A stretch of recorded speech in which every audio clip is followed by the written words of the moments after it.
For as long as we can remember, conservative politicians and Fox News pundits have been babbling about a war on Christmas, and now that Donald Trump has made good on his campaign promise to start saying Merry Christmas again, it's definitely at its peak. But people just don't get that saying Happy Holidays instead of Merry Christmas has nothing to do with taking away a person's right to do anything. It's also not about political correctness. Trump and his supporters hate being politically correct, but it's really just about being kind, compassionate, and inclusive. Anything you do or say that someone could call politically correct is usually also just empathetic and kind. Seriously, there has never been a war on Christmas. Let's just all get that through people's heads. You know how reverse racism can't exist because white people have all the power.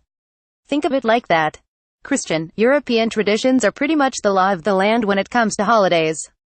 Christmas takes over basically everything. Public streets don sparkly Christmas trees, nativity sets are put up in front of municipal buildings, and every store and TV commercial.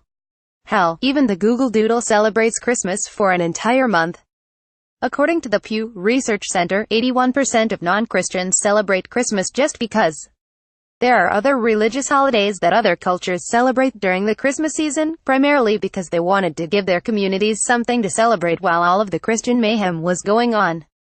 Hanukkah wasn't widely celebrated in the U.S. until the late 19th century, when some rabbis wanted to give their kids something to relate to and bring them closer to their religion and connect with their new American heritage. The Jewish community didn't see Christmas as something they could do easily because it's Christian, but they did want to do something like that because it was American. Diane Ashton, professor of American Studies at Rowan University in New Jersey, told NPR. Kwanzaa was first celebrated in 1966 as a way to celebrate African American heritage for just 5 days, again, amidst the massive Christian holiday. These holidays aren't intended to replace Christmas but to allow other communities of people to celebrate their own heritage if they don't believe in Jesus and Santa Claus. Also, let's be real, Christmas tends to bleed into everything else that happens between Thanksgiving and the New Year. So no, there is no war on Christmas because it's everywhere and it will likely stay that way forever. Donald Trump is serious about shoving Christmas in everyone's face, whether they want to be merry and bright or not. One of his campaign promises was that he would make sure people started saying Merry Christmas again, and he's made good on that already by putting Merry Christmas on the official White House card and putting up a nativity set amidst all of the red and green decorations. The Obama family pissed a lot of conservatives off by writing Happy Holidays on their family card and considering not putting up a creche the first year they were in office. Eventually, they acquiesced, which was probably a good call politically. Fox News lauded the White House this week for not being ashamed to say Merry Christmas. One opinion writer reminded readers of the bad old days when the Obama family tried to bring some class to the Capitol, writing, "Yes, good readers, Barack and Michelle Obama wanted to mark their first Christmas in the White House by tossing the baby Jesus out of the building. For a number of years, the White House decorations were more pet-centric than Jesus-centric. Where do people get these ideas? The Obamas might have put holidays on their card, but they also always sent out a Merry Christmas wish to people, so everything is wrong about this. Fact, no one threw baby Jesus anywhere." Trump loves playing to his ultra-conservative, wildly touchy supporters who can't bear sipping their coffee out of a holiday cup. Last year he said, "You go to stores, you don't see the word Christmas.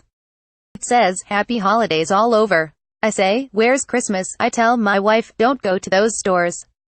I want to see Christmas." Earlier this year, he even told people that we Americans don't worship government, but God, which isn't supposed to be true at all, actually. Although our government buildings, money, and the way we insist that we're one nation, under God, make it seem like everyone is Christian or celebrates Christmas, that's just not the case. Also, technically, there are many holidays, including the New Year, that happen between November 30th and January 1st, so saying Happy Holidays or Happy New Year is merely encompassing and correct. You know how awkward it is when you're boarding a plane and you reflexively tell the airline agent checking you in, "You too," after they say to have a nice flight? Or when a waiter tells you to enjoy your meal and you say, "You too," to be polite, but they aren't eating.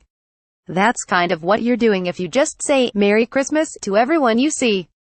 Wishing people a Happy New Year or a Happy Holiday season is just being polite and factual. Obviously, people who believe that there is a war on Christmas don't care about manners or facts. According to the Pew Research Center, the majority of Americans don't even care if retailers or people say Happy Holidays, and also don't mind religious displays in front of public buildings as long as there are various holidays represented. So it's just Trump, his ridiculous supporters, and a few stray Fox News reporters fighting this war. The joke's essentially on them, though, since most rational people don't really care how you greet them as long as they're invited to your holiday party. Instead of making up fake news, it's way more important to focus on your family and friends during the holiday season. Don't let the losers and the haters tell you anything different.